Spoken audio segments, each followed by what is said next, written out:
sejam todas e todos muito bem-vindas e bem-vindos a mais um episódio do Ciclo Inspira. Esse videocast que traz temas importantes sobre saúde e proteção social. O tema de hoje é o Outubro Rosa e a saúde integral da mulher. O mês de outubro é o mês de conscientização do câncer de mama e do câncer de colo de útero. O Ministério da Saúde recomenda que as mulheres falem mais abertamente sobre o tema, procurem informações em fontes seguras e incentivem outras mulheres a se cuidarem. Pensando nisso, trouxemos dois convidados muito importantes para o debate.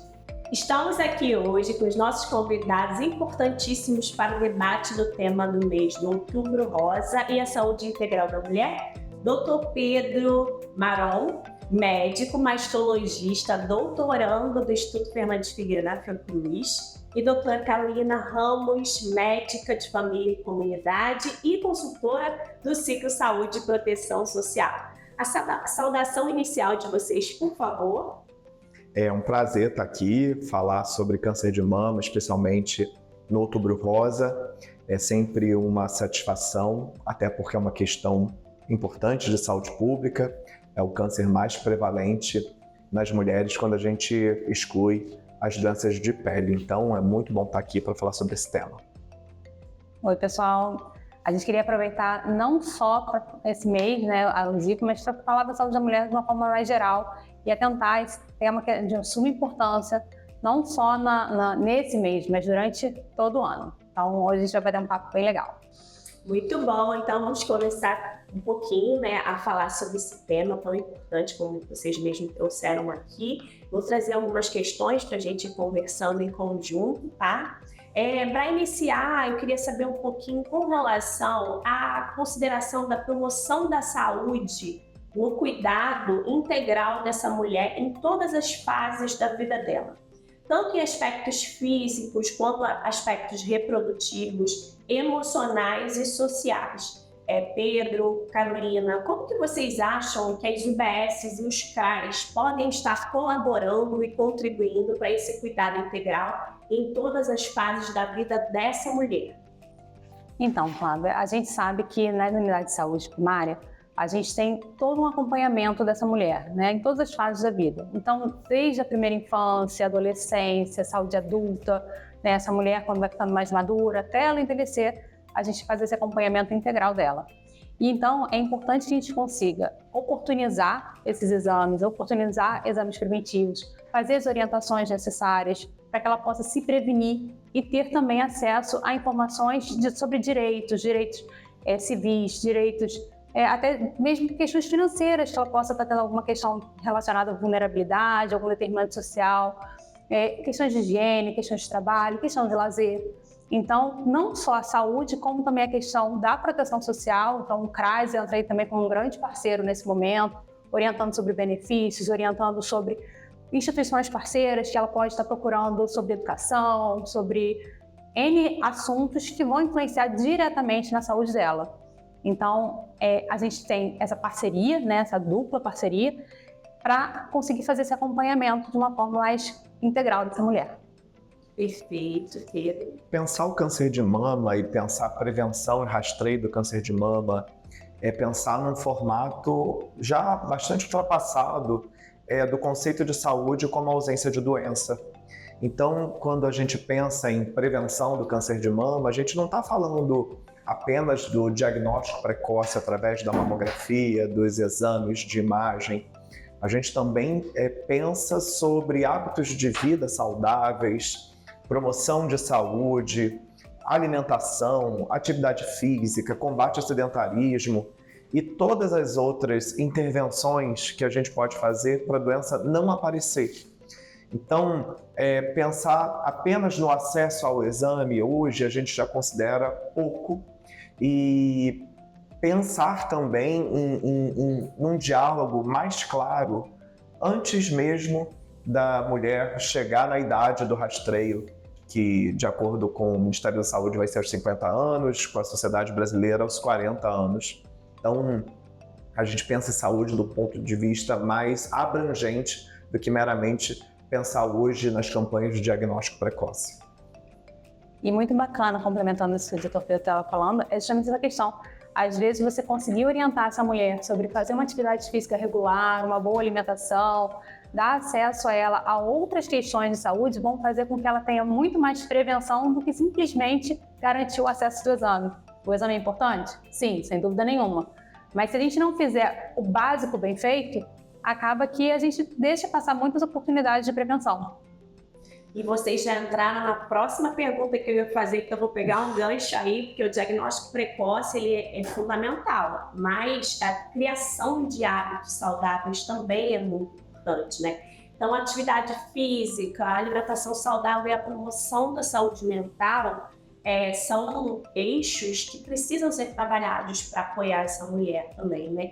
E aí, eu queria ouvir de vocês já falaram um pouquinho mais, com relação ao trabalho das UBS, dos CRAs, nessa criação desse ambiente saudável para essas mulheres. O que vocês acham que esses profissionais poderiam estar incentivando e organizando junto com as mulheres desses territórios?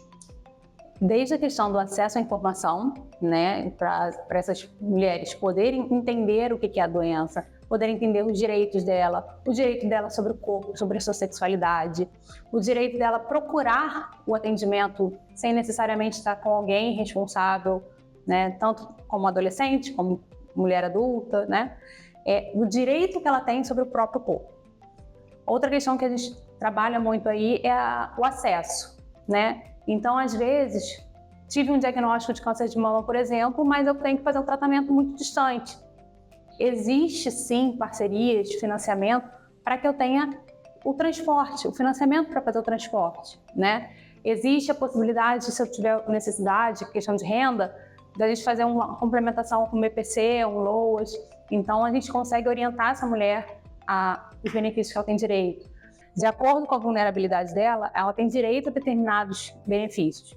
Então, o CRAS ele é um grande parceiro nessa ponta. A gente tem, sim, a questão da saúde, a questão da equipe multi, que também muitas vezes é parceira, para a questão da orientação da atividade física. E o CRAS também vai entrar como parceiro na questão principalmente relacionada aos direitos civis, direitos sociais, para garantir o acesso à saúde como um todo, não só a unidade de saúde, mas para que ela consiga manter esse tratamento.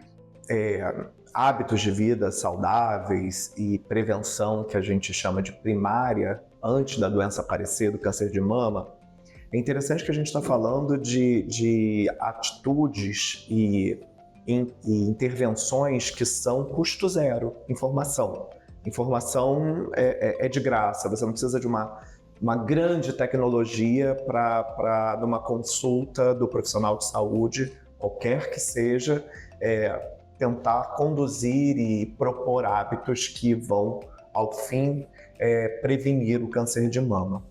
Mas sobre o que Carolina fala, que é muito importante, a gente está conversando sobre uma realidade de uma capital. A gente está no Rio de Janeiro. Aqui é uma ex-capital federal, com muitos hospitais terciários, federais e instituições secundárias que vão também colaborar no diagnóstico precoce do câncer de mama. Mas se a gente for olhar o mapa dos mamógrafos no Brasil, eles estão concentrados basicamente nas capitais e no litoral do país, sendo que no interior do país você tem muito menos mamógrafos para cada 100 mil habitantes. Se a gente for considerar a cidade de São Paulo, ela vai ter mais mamógrafos do que muitos estados brasileiros mais empobrecidos, mais vulneráveis.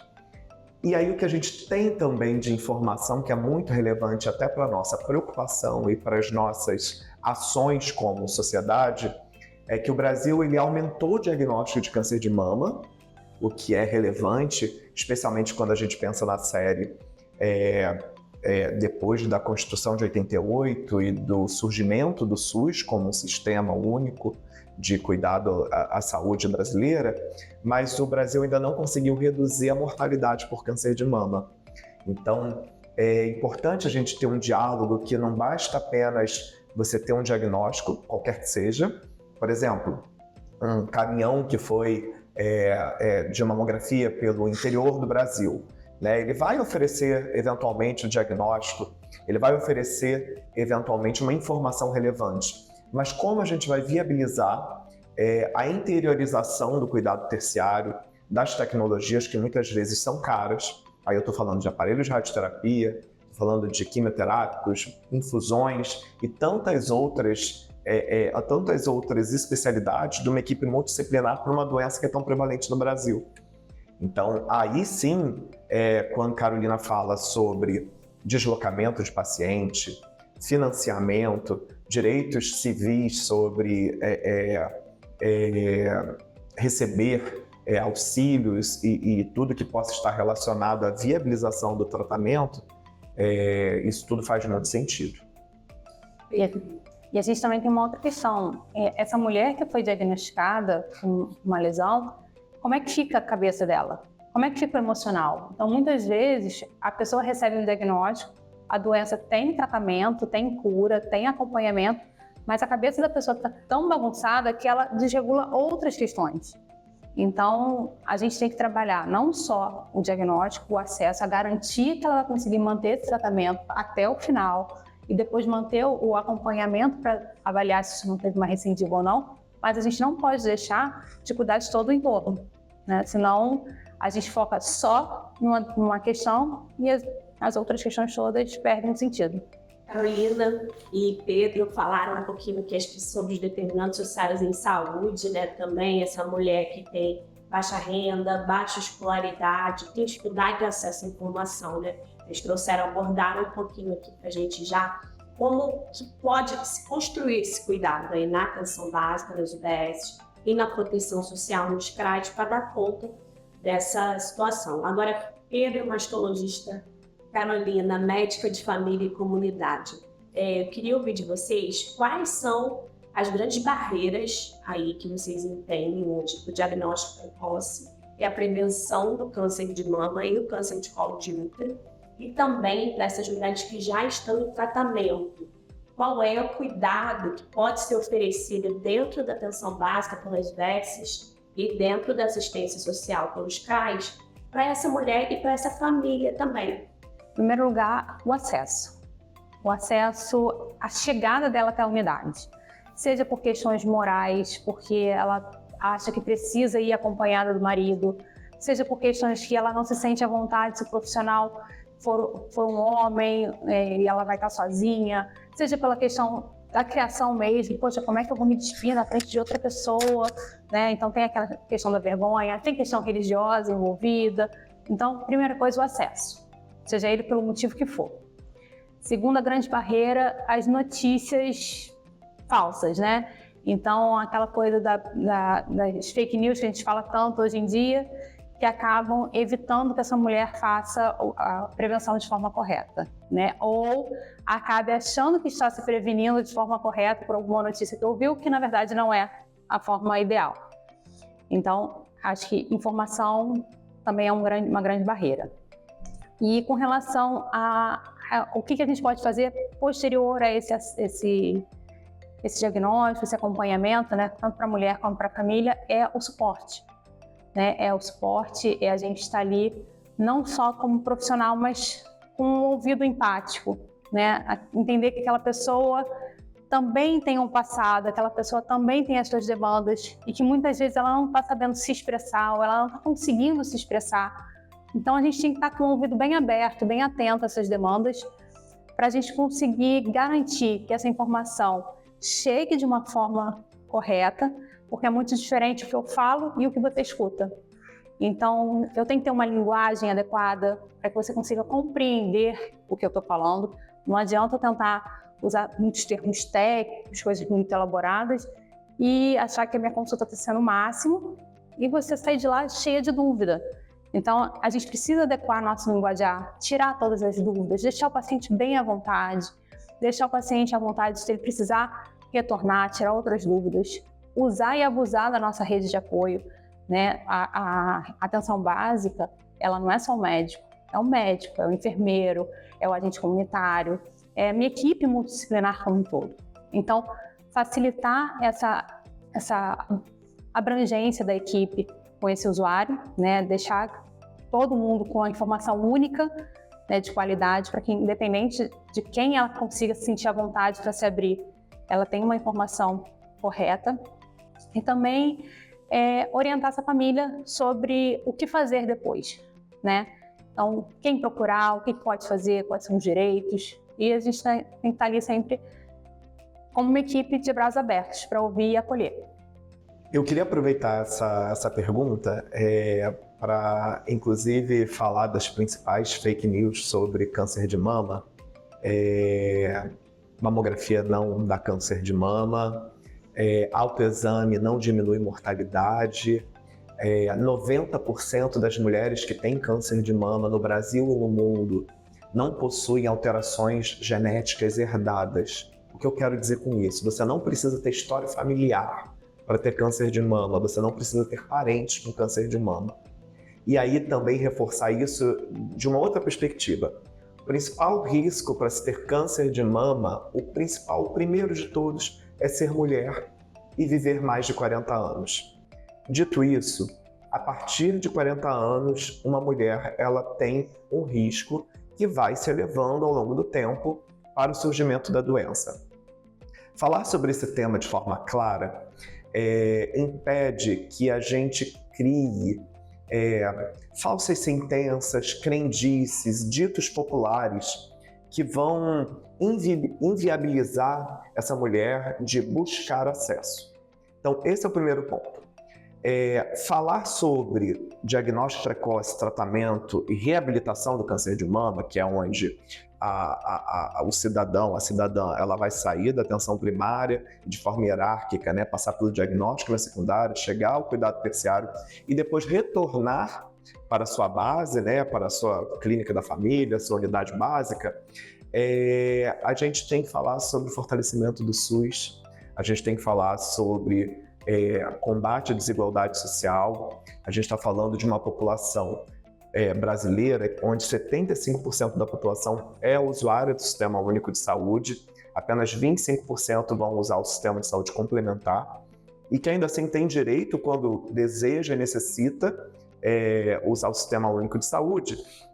Isso significa que se a gente não é usuário, a gente tem que ser um apoiador. A gente tem que escolher governantes e pessoas que vão apoiar esse sistema e o fortalecimento desse sistema como um todo. Para além disso, quando a gente separa a população brasileira em segmentos onde o usuário do SUS majoritariamente é uma população negra, periférica, de baixa escolaridade, eu não tenho que ter o mesmo diálogo e a mesma comunicação de acesso do que eu vou ter com uma população branca, de alta escolaridade e que não necessariamente precisa desse sistema. Não é que eu vou oferecer menos, mas eu tenho que ter uma comunicação mais precisa para quem tem a saúde como não uma prioridade, e sim sobreviver. A gente está falando de uma população que precisa se preocupar em se alimentar, em poder se vestir, em poder sobreviver em áreas muitas vezes conflagradas pela violência. O câncer de mama não vai ser uma preocupação naquele primeiro momento. O rastreio que ela vai fazer uma vez ao ano, que ela já ouviu falar quando alguém levou, essa mulher não tem com quem deixar o filho, essa mulher normalmente tem outras preocupações e aquela máxima, né? Tá vendendo almoço para pagar o jantar. Então a gente não pode também romantizar um diálogo que muitas vezes ele não vai ser eficaz, ele não vai acessar. Então, falar em acesso ao sistema público de saúde, a gente não pode falar de dentro da unidade. A gente tem que falar isso contextualizado em todas em todas as perspectivas, especialmente sociais, quando a gente está lidando com esse tema. E se a gente não tomar cuidado, a gente vai garantir sim que você faça o exame. E quando é que você consegue voltar para me mostrar esse exame? Daqui a um ano? Quiçá se tratar. Aí daqui a um ano você volta para me mostrar o exame e eu vou falar que então, o exame do ano passado deu uma alteração e aí a gente já perdeu muito tempo do acesso ao início do tratamento. Então a gente tem que ter essa preocupação realmente de trabalhar a ideologia, trabalhar o acesso, trabalhar a informação e também não só a questão do câncer de mama, a questão do colo de útero também, né? Porque o preventivo, a gente tem aquela crendice entrando aí nessas fake news, que o preventivo serve para ver corrimento. Né? Então, quem é que tem que realmente fazer o preventivo, até que idade, a partir de qual idade, com que frequência, eu preciso repetir todo ano, não preciso. Então, até mesmo para a gente trabalhar essas ideologias, trabalhar essa linguagem e difundir isso desde a adolescência, né, quando essa adolescente vai começar essa vida sexual, vai começar a ter os seus riscos aumentados, sua exposição, né, e aí a gente vai ter que trabalhar isso, para ela já, quando chegar na idade realmente fazer o rastreio, ela já ter a consciência, já ter a informação e entender a importância que tem ela fazer esse acompanhamento, não deixar como uma coisa secundária. É lógico que a gente vai ter que brigar com muitas outras questões, muitos outros determinantes sociais. Minha comunidade vive em violência, eu não consigo chegar até a unidade, isso tudo vai influenciar. Mas o que a gente pode fazer para garantir esse acesso? O que a gente pode fazer para que ela dê importância a isso também, né? Coloque isso como um tópicozinho prioritário na lista dela. Não só, quando der eu faço, quando der a gente vê o que faz, né?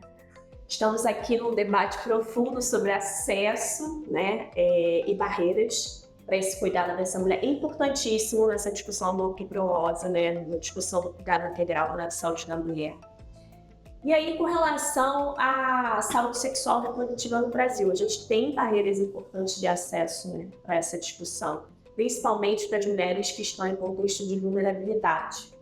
E aí eu queria ouvir um pouquinho de vocês, o que vocês acham?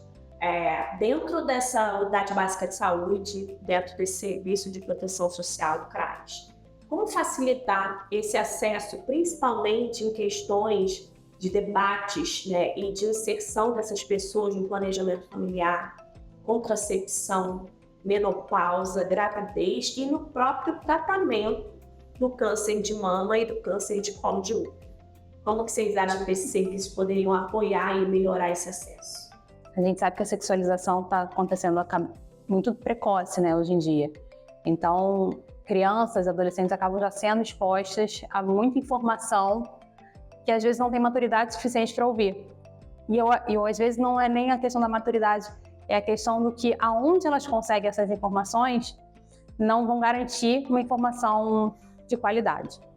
Então, a gente precisa ser muito parceiro, principalmente das escolas, né, do território, para começar a trabalhar a temática desde cedo. Trabalhar a questão da vacinação contra o HPV, que entrou no nosso calendário, é super importante na prevenção do câncer de colo de útero. A gente trabalhar não a questão do planejamento familiar, né, até a nomenclatura que às vezes a gente usa, o grupo de planejamento familiar na unidade. Você com 16 anos, 18 anos, você não quer planejar essa família. Planejamento reprodutivo. É um planejamento reprodutivo, né? Você precisa saber que o preservativo tem que ser usado da forma adequada durante todo o processo da relação, o que ele previne, o que ele não previne. Associação de métodos. Associação, isso é fundamental, né? Esse acesso à informação, ele precisa ser oportunizado. E eu acho que a gente precisa mudar um pouco a nossa linguagem. Então, essa história do planejamento familiar, né, para lidar com os jovens, a gente precisa trabalhar de uma forma mais dinâmica. A forma de levar a informação também. Você ficar naquela coisa do, eu sou médica, eu vou dar uma palestra. Gente, eles não estão ali para assistir aula, eles não querem ouvir aula. Aula eles escutam na escola o dia inteiro. Eles já estão cansados, eles não querem uma aula. Então, a gente precisa trabalhar de uma forma mais lúdica com o jovem, de uma forma mais descontraída. Uma forma que a gente consiga se mostrar aberto. Não estou dizendo que a gente tem que ser coleguinha dos pacientes, não é isso. Não é me igualar na idade com eles. Mas mostrar para eles que eles podem ter abertura para perguntar determinadas coisas para mim, que talvez eles não sintam a vontade de conversar com a mãe, com o pai, né? A gente tem que ter um linguajar que facilite essa comunicação. E aí, depois que a gente garante esse acesso à informação, à orientação, a gente vai vinculando, mostrando a importância, mostrando a relevância, mostrando que aquilo ali pode ser a diferença de uma vida adulta mais saudável, uma vida adulta com mais comorbidades. A gente sabe que algumas questões, por exemplo, como alimentação, se eu trabalhar bem durante a adolescência, durante o início da vida adulta, elas vão me prevenir câncer, elas vão me prevenir obesidade, elas vão me prevenir diabetes, elas vão me prevenir hipertensão. A gente sabe que a associação de comorbidades é um problema maior, é um fator de risco. Tabagismo é um problema maior. associação com uso de álcool, uso de drogas, vai acabar somando fatores de risco que eu poderia prevenir. Quem é minha mãe, quem é meu pai, eu não consigo mudar. A genética, eu não consigo mudar. Idade, ainda não descobri como é que muda. Quando descobrir, eu te conto. Mas a idade ainda não consigo mudar. Mas os hábitos de vida que podem influenciar, a gente consegue. Então, eu acho que se a gente conseguir trabalhar essa temática com a nossa população, a prevenção de câncer de mama, de câncer de colo de útero, vai ser muito mais efetiva. A comunicação com grupos, e aí independente até da faixa etária, porque muitas vezes a gente quer usar uma oportunidade para tirar dúvidas, e aí falando de uma perspectiva de quem não tem um fácil acesso à saúde.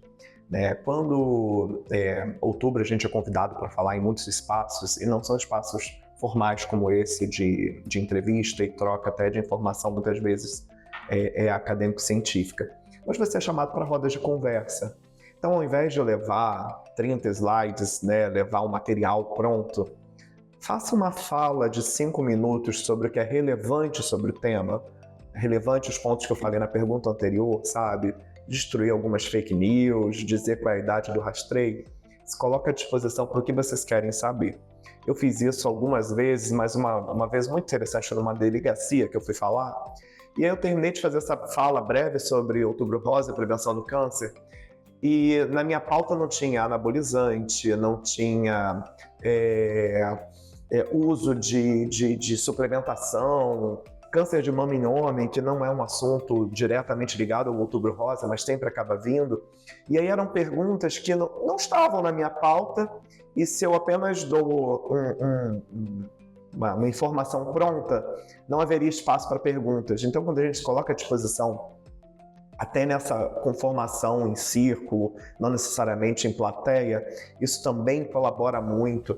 E aí, assim, quando você está falando com jovens, com pessoas mais vulneráveis, com pessoas que pela própria classe social e como o Brasil está posto, são pessoas oprimidas até no direito de falar, todo mundo tem voz. Quando você abre esse espaço para o debate, normalmente você vai acabar ouvindo perguntas que são bem diferentes das que você estava proposto ali a debater, e normalmente são mais relevantes para aquele grupo social, para aquela população dentro daquela realidade. Maravilha, o debate está muito bom, fundamental esses pontos que vocês estão trazendo, mas a gente está caminhando para o final e eu queria fazer uma pergunta que, na verdade, pedir para vocês deixarem uma mensagem de como que a sociedade pode ajudar essas mulheres a se reconectarem com o seu autocuidado, quebrando esse estigma que existe do medo, do rastreamento, da detecção precoce e da própria continuidade do tratamento, do câncer de mama e do câncer de colo de útero. Eu acho que a grande mensagem que a gente pode deixar no final disso tudo é que a gente tem muita informação de qualidade e a informação é uma coisa que ela muda constantemente. Então a gente precisa estar atento a essas modificações, a gente precisa saber onde procurar e a gente precisa estar alcançável, Então, tão logo a gente consiga sanar essas dúvidas, a gente vai conseguir começar um tratamento de qualidade, conseguir manter um acompanhamento de qualidade e, muitas vezes, a cura, e manter esse acompanhamento para o resto da vida, Então, a primeira coisa é orientação, segunda coisa, orientação, terceira coisa, orientação, e se eu não tiver esquecido de falar, orientação. Chover um pouco no molhado sobre diagnóstico precoce, o impacto disso, quando a gente fala uma palavra que todo mundo tem medo, que chama sobrevida. Sobrevida é sobre sobreviver mesmo, você ultrapassar uma barreira, um obstáculo e seguir em frente. Quando a gente pensa em câncer de mama, de diagnóstico precoce subclínico, aquele que você não palpou com a mão, mas ele apareceu apenas na sua mamografia, de tamanho pequeno, sem ínguas, linfonodos, gânglios doentes, a gente está falando de uma expectativa de cura acima de 90%, em torno de 95%. Então, quando a gente tem essa informação muito clara, a gente tem que pensar no diagnóstico mais precoce possível para não ter medo do que vai enfrentar, do que eventualmente você vai ter que interromper um pouco a sua rotina para um tratamento, e isso é também algo inerente ao nosso desejo. A gente não sabe quem vai ter câncer, quem não vai ter câncer, apesar dos hábitos. A gente está falando de uma doença que é multifatorial e de surgimento completamente poligênico, né? Assim, não tem uma causa específica que vai fazer com que uma mulher tenha câncer e outra não. Os hábitos de vida saudáveis, a gente concorda e reconhece que diminuem muito esse risco, mas ainda assim, não ter medo da doença também é um fator de proteção. Quando a gente pensa o que pode ser feito para mulheres que estão aí no processo de diagnóstico, exame de rastreio e tratamento, aí eu não estou falando nem só mais para as mulheres, estou falando para homens, mulheres, irmãs, irmãos, pais, filhos, familiares.